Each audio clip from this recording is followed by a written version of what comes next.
늘 마음에 그냥 잘하나 못하나 이렇게 보지 마시고 혹시 그걸 통해서 하나님 나에게 주시는 말씀이 뭐가 있는가 이렇게 여기시는 그런 날이 되었으면 좋겠습니다. 아멘. 파워포인트를 쓸까 말까 하다가 쓰기로 했습니다.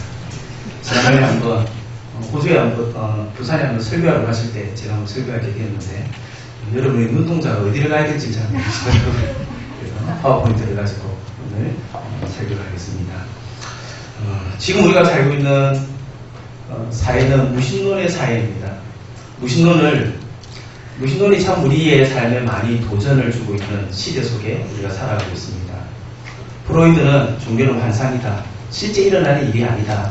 그래서 신은 존재하지 않는다. 이렇게 이야기를 했습니다. 니체는 종교는 아편이다. 심리적인 안정을 주는 것이지 실제 삶에 어떤 효과가 없는 것이다. 이렇게 주장하면서 무신론이 세상을 많이 영향을 주고 있습니다. 최근에 특별히 우리나라나 전 세계에 많이 무신론에 크게 기여했던 사람이 바로 여기 있는 이 사람인데요. 리차드 도킨스라는 사람이죠. 이기적인 유전자. 책도 썼고요. 이분이 책을 쓴 가운데 하나가 만들어진 신. 벌써 제목에서도 벌써 들어가고 있지 않습니까? 신은 존재하는 게 아니라 만들어진 것이다. 이게 2006년도에 도킨스니가 이 책을 썼습니다. 그럼에도 불구하고 우리가 생각해야 될 것은 세상은 여전히 그랬습니다. 예수님을 믿는 사람, 하나님께 예배하는 사람이 아닌 많은 사람들은 무신론의 영향을 받을 수밖에 없지요. 그러나 우리 정작 문제는 교회 안에 예수님을 믿는다고 하는 사람들 속에 하나님에 대하여 어떻게 여기고 있는가를 우리는 살펴볼 필요가 있습니다. 뉴욕주의 패시픽 루터 교회 목사님이신 윌리엄 티저슨이라는 분이 이런 얘기를 했습니다. 우리 좀 귀담아들어야 될 이야기 중에 하나입니다. 세상에 무신론자는 그렇게 많지 않다. 그러나 실제적 무신론자들은 수백만이나 주변에 있다. 그 가운데 많은 사람이 교회에 열심히 다니는 사람들이 있다. 라고 이야기를 하고 있습니다. 결국 이 윌리엄 티저슨 목사님이 관심을 가지고 있는 것은 교회 밖에 있는 무신론자가 문제가 아니라 실제로는 교회 안에 있는 무신론자들이 문제이다. 라고 이야기를 하고 있습니다. 이 실제적 무신론자, 이 개념은 사실은 이 성경에서 나왔습니다. 디도서 1장 16절 말씀에 보면 그들이 하나님을 시인하나 행위로는 부인하니 가증한 자요 복종하지 아니한 자요 모든 선한 일을 버리는 자니라. 사도 바울이 디도를 통해서 그레데 섬에 있는 성도들에게 편지하면서 이 기록을 적었습니다. 내가 하나님을 믿는다고 예수님을 믿는다고 말하는데 실제는 말은 믿는다고 하지만 삶은 하나님을 믿는 삶이 없구나 라고 이야기를 하고 있습니다. 그러면서 이 윌리엄 티저슨 목사님은 실제적 무신론자들이 가지고 있는 몇 가지 경향들, 성향들을 소개해주고 있습니다. 첫째로는 신자임을 고백하면서도 하나님의 말씀인 성경을 많은 의견 중에 하나의 의견에 지나지 않는다고 생각한다. 우리는 이렇게 믿고 있는 거죠. 하나님의 말씀은 the answer, 유일한 답이라고 믿고 있는 사람이라면 실제적 유신론자이에요. 반대로 하나님의 말씀이 아닌 다른 어떤 이야기들도 그것이 진리이고 그 말씀에 따라 내 인생을 걸어야 된다라고 여기고 있다면 실제적 무신론자라는 거죠. 두 번째로는 신앙 고백을 하면서도 그의 세계관과 철학, 삶의 가치가 하나님의 말씀에 의존하기보다는 세상 사람들의 철학과 가치관에 의존해 있는 사람들이다. 결국 이 말은 무엇일까요? 내가 어떻게 돈을 벌어야 되는가? 내가 이 삶을 어떻게 살아갈 것인가에 대한 그 기준이 하나님의 말씀에 의한 기준이 아니라 세상의 가치관에 휩쓸려져 있다면 그것은 무신론자이다라는 거죠. 네 번째는 천국과 지옥에 대해서 명확하지 않는 기대를 하고 있는 사람. 천국이 희미하고 지옥이 희미하다고 여기면 실제적 무신론자라는 거죠. 우리가 오늘 주기도문에 대한 이야기를 함께 하고 있기 때문에 3번은 우리가 좀 잘 귀 기울일 필요가 있습니다.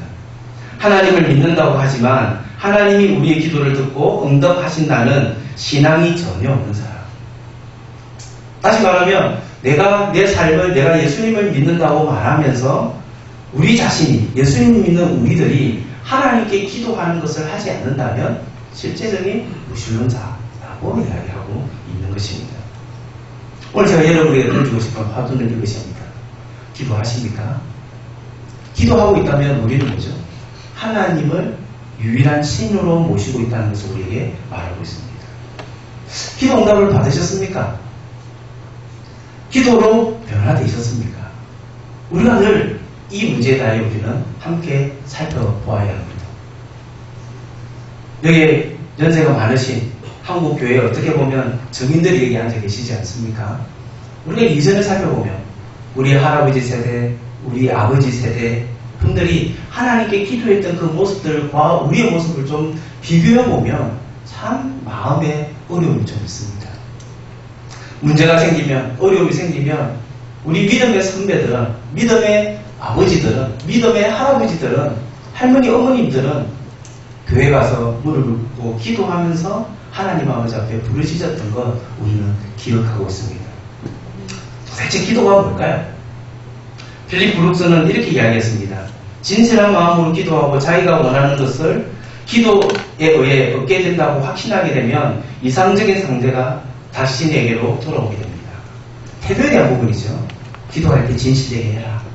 기도할 때 하나님이 이 기도를 들으신다는 믿음을 가지고 기도해라 라고 이야기를 합니다.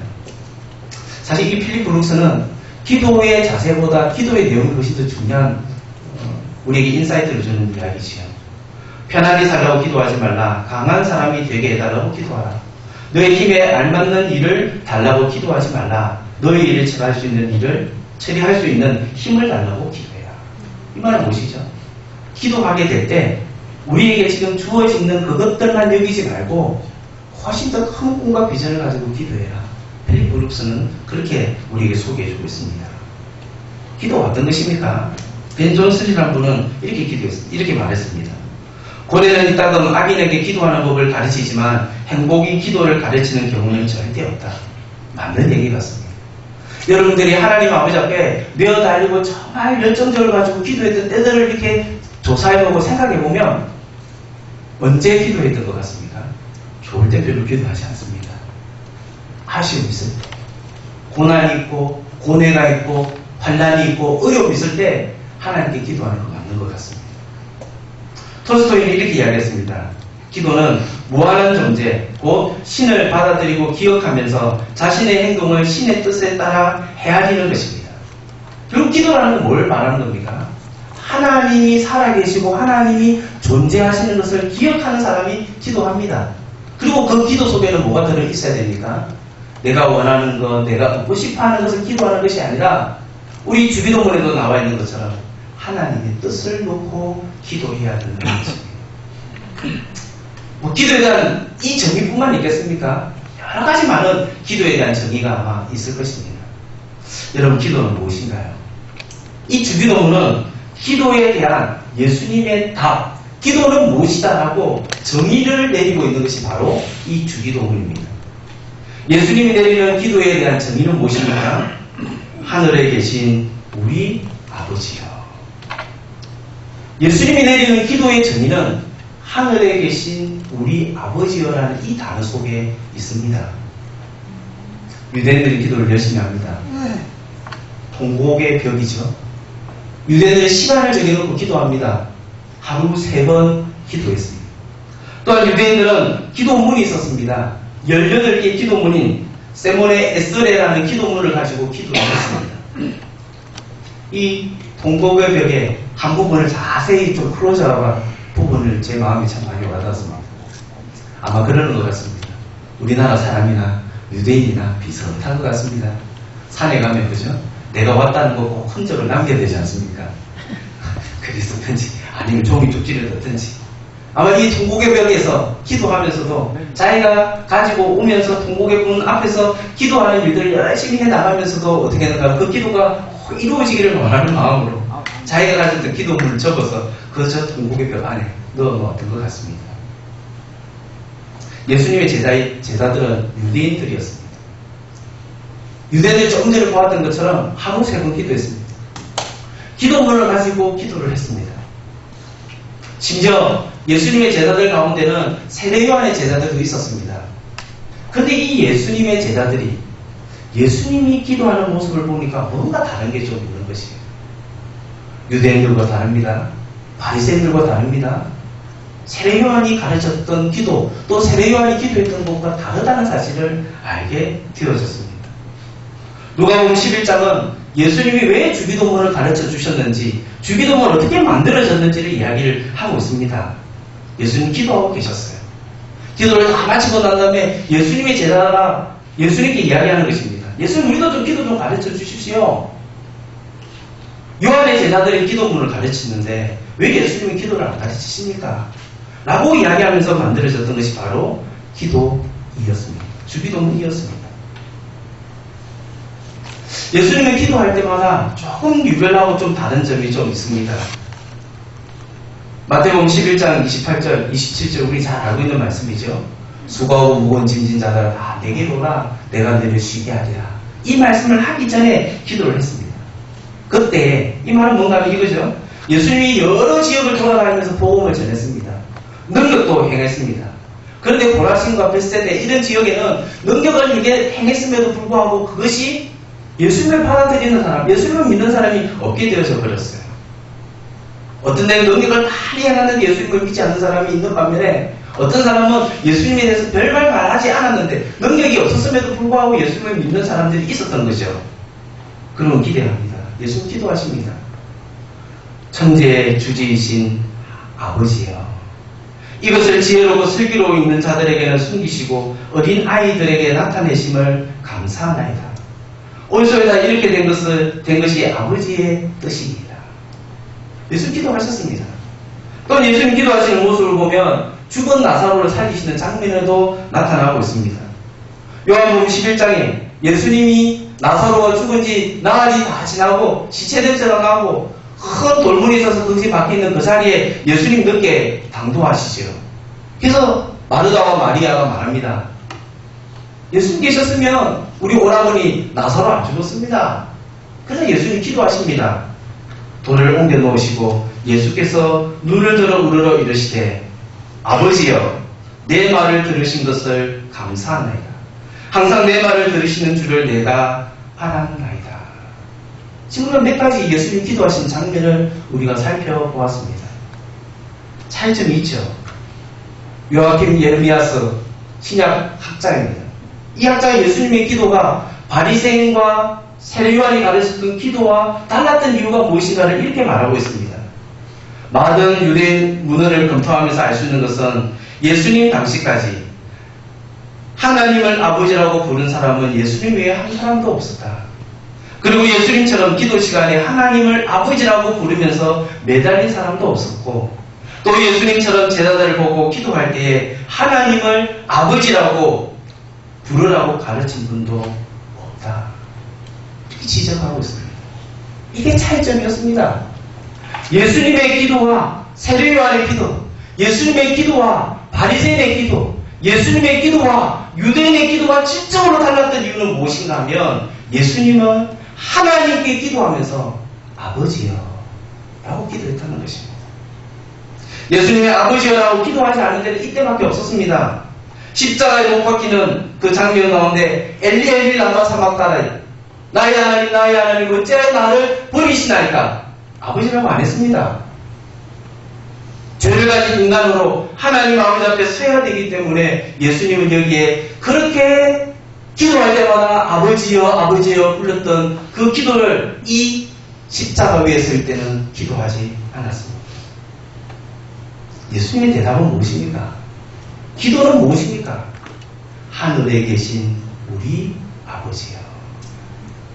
기도는 예수님이 가르쳐 주시는 주기도문을 통해서 어떻게 기도하라는 것을 우리에게 가르쳐 주실 뿐만 아니라 예수님은 주기도문을 통하여 기도는 하나님의 아들이, 하나님의 딸이 하나님께 아뢰는 것, 그것이 기도라고 말하고 있는 것입니다.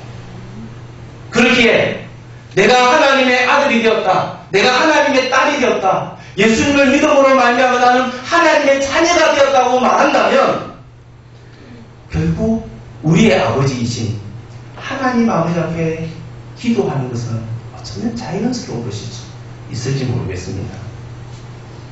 하나님을 아버지로 불러라 라는 이야기는 신약 성경에만 국한되어 있는 이야기가 아닙니다. 구약 성경도 말하고 있습니다. 신명기 32장 6절에 어리석고 지혜 없는 백성아 여호와께서 이같이 보답하느냐 그는 내 아버지시요 너를 지으신 이가 아니시냐 그가 너를 만드시고 너를 세우셨도다. 시편 103편도 말하고 있습니다. 아버지가 자식을 긍휼히 여김같이 여호와께서 자기를 경외하는 자를 긍휼히 여기시나니 이는 그가 우리의 체질을 아시며 우리가 단지 먼지일 뿐을 기억하시니로다.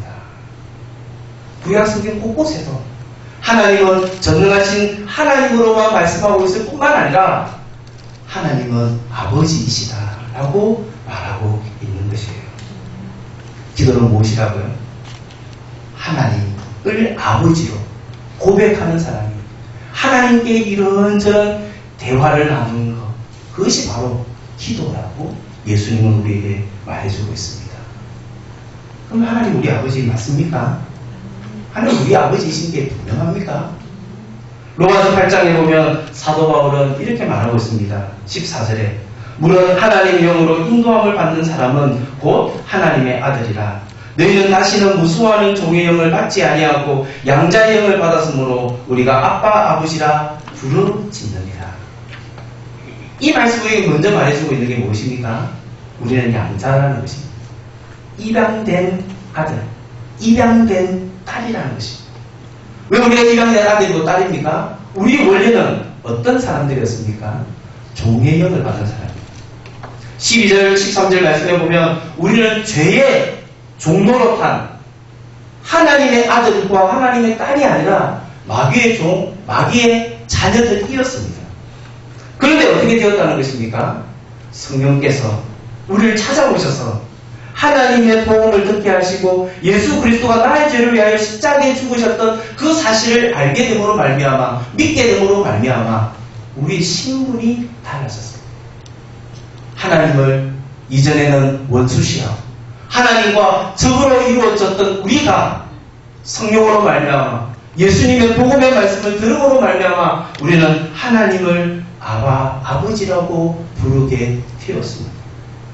그래서 사도 바울은 이렇게 말합니다. 성령이 친히 우리의 영으로 더불어 우리가 하나님의 자녀인 것을 증언하나니. 이 말은 무엇입니까? 성령 하나님께서 우리 가운데 임하셔서 내가 하나님을 아버지라고 고백하는 것이 자연스럽게 이루어지는 사실인 것을 우리는 잘 알게 된다는 것입니다. 제가 목사가 되어서 가지고 있는 많은 축복 중에 하나가 있다면 그것은 뭔가 하면 학습 세례 문답을 하는 것입니다. 학습 세례 문답을 하면 이런 경우들이 종종 있습니다. 나이 많으신 할머니들 오셔서 문답을 받습니다. 받기 전에 이렇게 이야기합니다. 할머니, 목사님이나 장로님이 이렇게 물으실 때 꼭 이렇게 답을 해야 됩니다. 예수님은 나의 죄를 위하여 십자가에 죽었다고 꼭 이야기하셔야 됩니다. 그래서 예상 문제를 주고 예상 답을 다 가르쳐 주셨어요. 그러고 난 다음에 정답 문답이어서 묻습니다. 목사님이 그 나이 많으신 어르신에게 묻습니다. 할머니 누구 죄 예수님이 누구의 죄를 사해 주셨습니까? 그때 할머니 이렇게 말하죠. 목사님 죄. 원래 버전은 며느리도 있습니다. 그죠? 며느리가 열심히 시어머니에게 나의 죄를 위해서 죽었다고 이야기하니까 며느리의 죄. 이렇게 말하는 버전도 있습니다. 근데 신기한 것은 무엇입니까?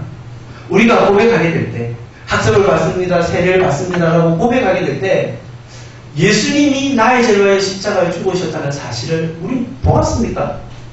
보지 않았습니다. 하나님의 말씀이 가르쳐 주신 이야기, 그 이야기를 들었습니다. 그런데 신기해요. 누구는 그것이 절대 믿어질 수 없다고 말하고, 누구는 그것이 믿어지는 거예요. 그게 우리의 얘기겠습니까? 그렇지 않습니다. 성령 하나님이 예수 그리스도께서 나의 죄를 위하여 십자가에 죽으시고 부활하신 그 사실을 믿어지게 하셨기 때문에 그것이 나의 지성의 이야기, 내가 얼마나 똑똑하냐의 이야기라면 정말 똑똑한 사람이 다 예수님을 믿어야 될 것 같은데 그렇지 않지 않습니까? 세상의 지식과도 달라요. 그걸 믿어지게 하는 것은 우리의 힘, 우리의 노력으로 이루어진 것이 아니라 성령 하나님께서 우리에게 하신 일이라는 것입니다. 그래서 뭐라고 말합니까? 예수 믿는 사람은 하나님의 아들이 되었고 하나님의 딸이 되었으니까 어떻게 한다는 겁니까? 자녀이면 또한 상속자요 곧 하나님의 상속자요 그리스도와 함께한 상속자니 우리가 그와 함께 영광을 받기 위하여 고난도 함께 받아야 할 것이니라. 할 것이니라. 이 말이 무슨 말입니까?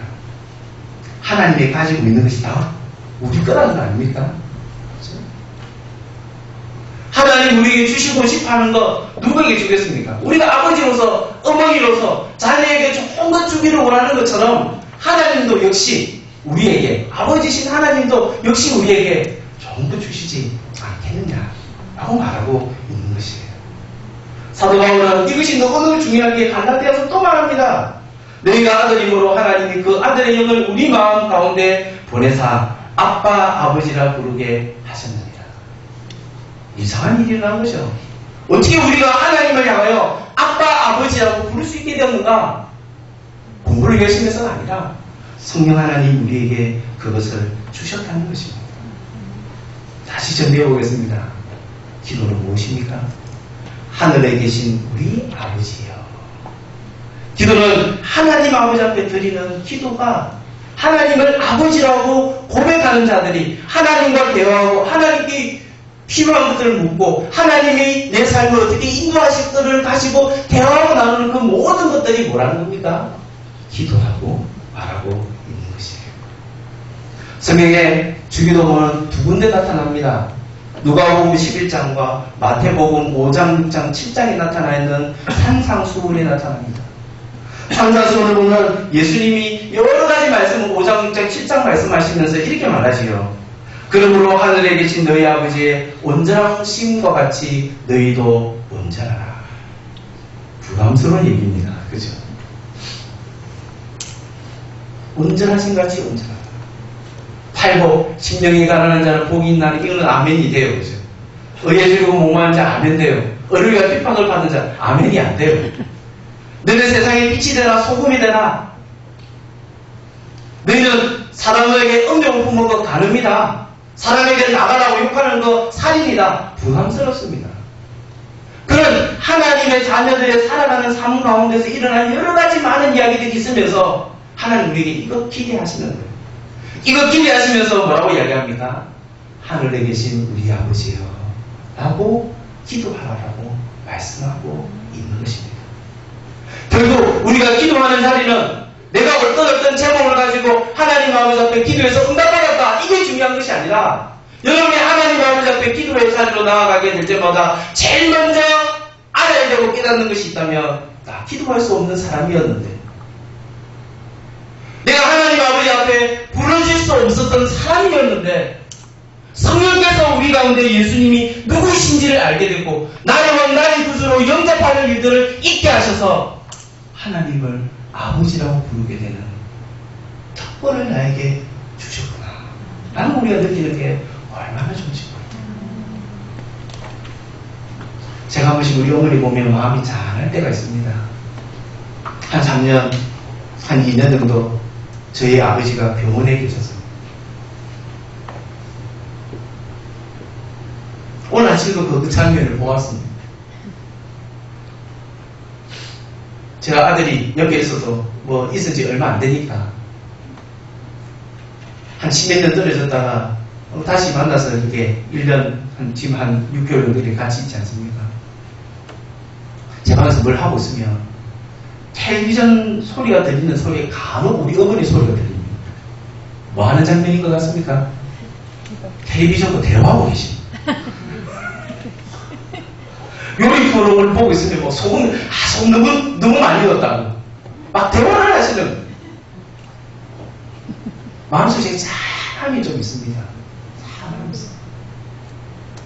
우리 마음에 이런 일 저런 일 만나서 마음에 너무 힘든 일이 있는데 이거 누구에게 터놓고 이야기할 수 없을 대상이 있을 때 종종 있지 않습니까? 근데 기도는 그런 게 아니라 내가 하나님의 아들이 되었고 예수 그리스도 믿음으로 말미암아 하나님을 아버지라고 부르시도록 성령님이 우리에게 역사하셨다면 우리는 어느 데든지 어느 순간에든지 우리는 하나님 아버지 앞에 아버지여 라고 부르며 우리 하나님께 나아갈 수 있는 특권을 가진 자들입니다. 하늘에 계신 우리 아버지요.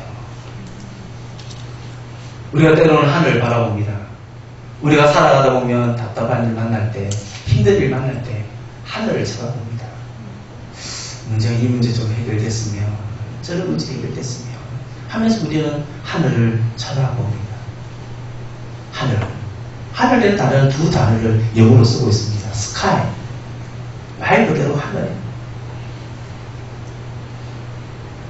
새가 날아다니고 우리가 보는 구름이 떠다니는 그 모습을 바라보는 것, 그것이 하늘입니다. 또 다른 단어가 heaven이라는 단어입니다. 이 heaven이라는 단어는 땅과 다른 의미를 가지고 있을 때 heaven이라는 단어를 씁니다. 하늘에 계신 우리 아버지.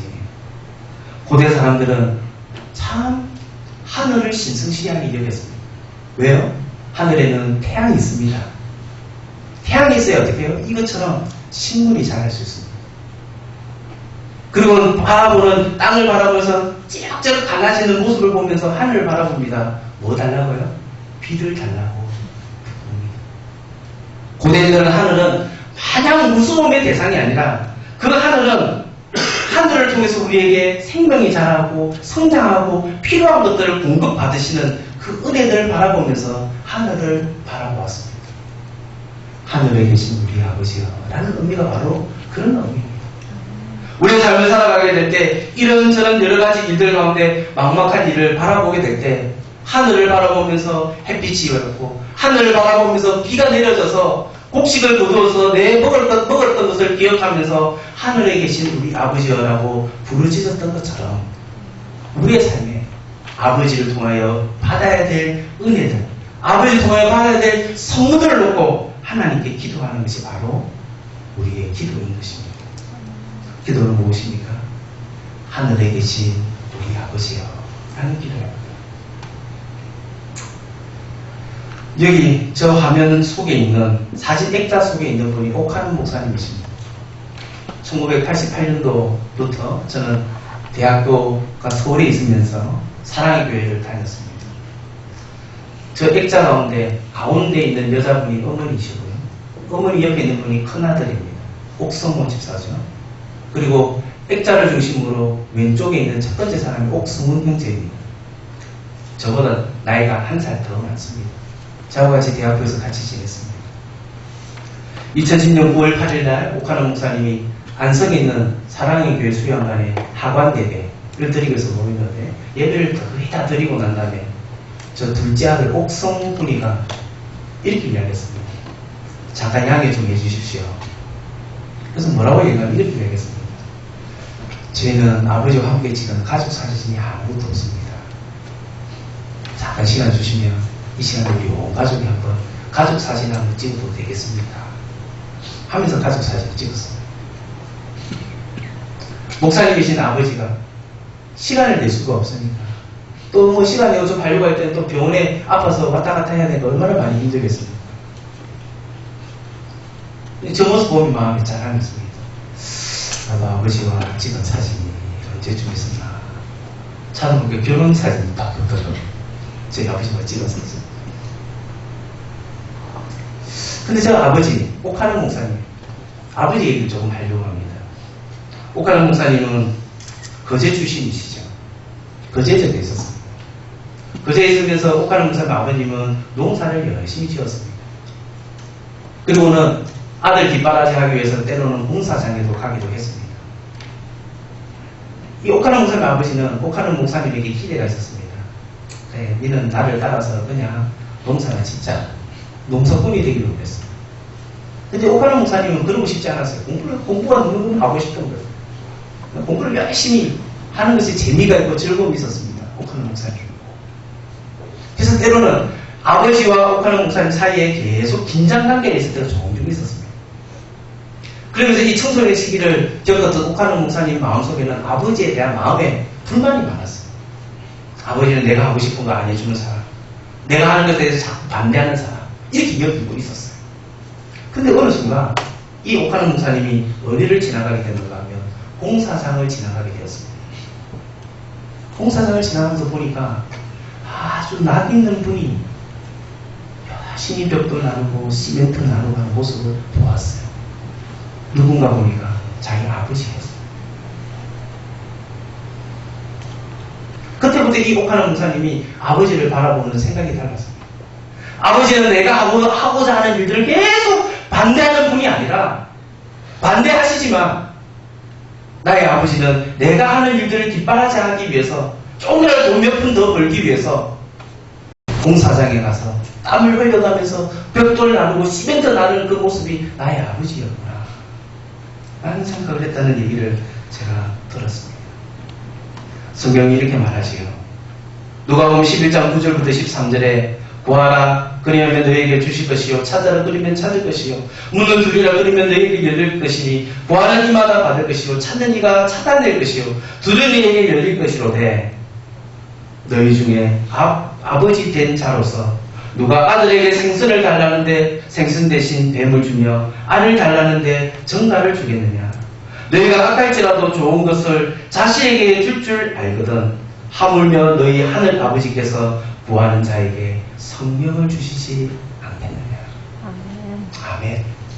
우리가 이 땅에 살아가는 아버지도 표현을 제대로 못할 수 있을 수는 몰라도 아버지의 마음, 어머니의 마음 어떤 마음입니까?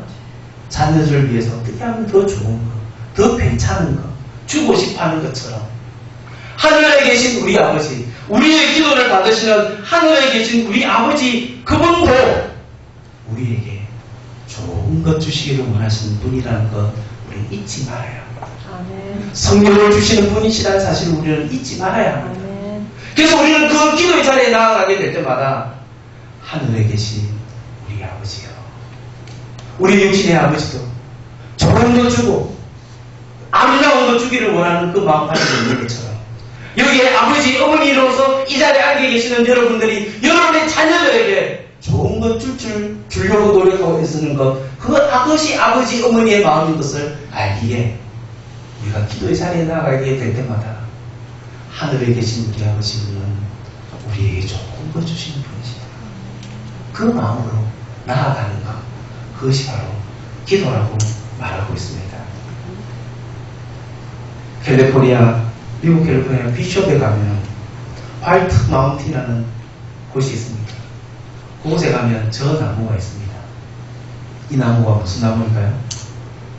머두셀라 나무입니다.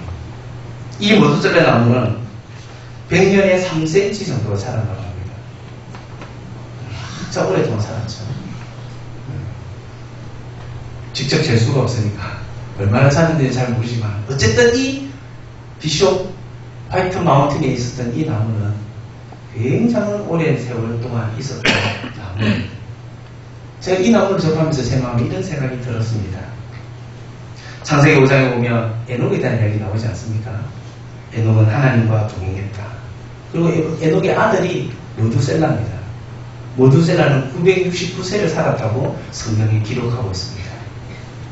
모두셀라가 하나님께 기도할 때 어떻게 기도했을까? 969세 된 모두셀라도 하나님께 아버지여, 아빠 아버지여 하고 기도하지 않았을까 라는 생각을 해보게 되었습니다. 자, 아직도 기억납니다. 혹시 좀 젊은 분들은 잘 모르실 겁니다. 좀 나이 많으신 분들 가운데 나애신 가수라는 분이 계셨습니다. 나애신 가수. 이 나애신 가수가 사랑의 교회를 다녔습니다. 특별 새벽 기도 기간이었습니다. 많은 사람들 모여서 기도하는 자리에 있는데 자기가 기도를 하는 거예요. 하나님, 아버지, 저 이런 제목들 기도하는데 하나님 응답해 주세요. 기도하는데 이분이 믿음이 좀 어린 상태였습니다. 걱정이 되는 거예요. 어떤 걱정이 되는가 하면 하나님께 발송을 하지 않았습니까? 발송을 했는데 수신하셨던 하나님이 내 기도는 다른 사람에게 응답하고 다른 사람이 기도한 기도를 나한테 응답하면 어떡할까라는 생각이 된 거예요. 그래서 이 나이신 가수가 하나님께 기도하면서 어떻게 이렇게 기도했어요. 하나님, 저 나이신이고요. 제가 살고 있는 주소는 경기도 안양시 뭐 이러면서 기도를. 하나님, 제가 이거 기도하는데 제 전화번호는요 010-258 뭐 이렇게 기도합니다. 제 마음을 볼 때 이런 마음 들었어요. 그렇게까지 할 필요는 없습니다. 그죠? 그러나 제 마음에 이런 부러움이 있었어요. 참 순수하구나. 내가 기도하는 거 하나님께 기도하면, 하나님 아버지께 기도하면 그 하나님 아버지께서 나의 기도를 들으신다는 사실을 믿고 있는 사람이구나 라는 생각이 들었습니다. 무섭습니다. 우리의 삶이 그렇게 녹록하지 않습니다. 이런 어려움, 저런 어려움 우리 가운데 있습니다. 그러나 이런저런 무더운 가운데 있지만 오늘 함께 나눴던 하나님의 말씀처럼 기도의 자리에 나아가서 우리의 모든 것 알고 계시는 그 하나님께 나아가 기도할 수 있는 저와 여러분 되었으면 좋겠습니다. 아멘. 이 시간에 찬송하겠습니다. 찬송가 40장 찬송하면서 하나님께 봉헌하도록 하겠습니다.